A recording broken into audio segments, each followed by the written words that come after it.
हमसे सांगा हम हिंदी बोलेगा, भोजपुरी बोलेगा, मराठी नहीं बोलेगा। ज्या जगह जा दिले सब तैयार हूँ।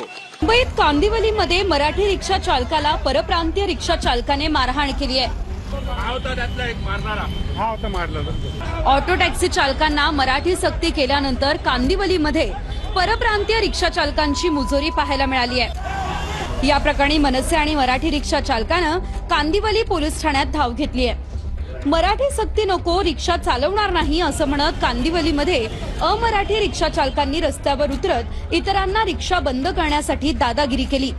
मी हिंदुस्थान नाक्यावरून भाडं घेऊन स्टेशनला येत होतो। त्यावेळी हिंदुस्थान नाक्याच्या पुढे क्रोमाच्या समोर उत्तर भारतीय लोकांनी अडवलं। रिक्षाचं वायपर, माझा एअरफोन, मला धक्काबुक्की केली, नंतर मारहाणही केली। 4-5 लोक होते, त्यातला एक मिळाला। मनसेचे अधिकारी आले, त्यांनी त्याला पकडून पोलिसांच्या स्वाधीन केलेलं। ते काय म्हणत होते? ते म्हणत होते रिक्षा बंद करा। तर मी त्यांना सांगितलं मी मराठी आहे, काय प्रॉब्लेम आहे तुमचा? तर त्यांनी सांगितलं आज संप आहे, बंद करा तुम्ही। तर म्हटलं आम्हाला काही डिक्लेअर केलेलं नाही कुणी, आम्ही रेग्युलर धंदा करत आहे, रेग्युलर आहे, आम्ही मराठी आहे। तरी सुद्धा त्यांनी माझं मारहाण केली, त्याच्यामध्ये माझ्या ओठाला असं लागलेलं आहे। अनेक ठिकाणी आज सकाळपासून कांदिवलीमध्ये जे अमराठी रिक्षा चालक आहेत त्यांच्या दादागिरी सुरू आहे। त्यांनी रिक्षा बंद ठेवल्या आहेत, त्यांच्या विरोधात तुमची कशा प्रकारची कारवाई असणार?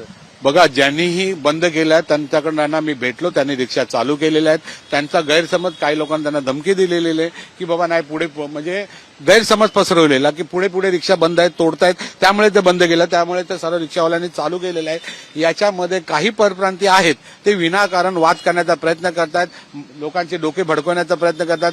मी तुमच्या माध्यमातून त्यांना समजवतो, असा प्रकार करू नका। जर आम्हाला माहीत पडलं जे लोक असे करतायत तर त्याला मनसे स्टाईल मग भारी पडेल ते काय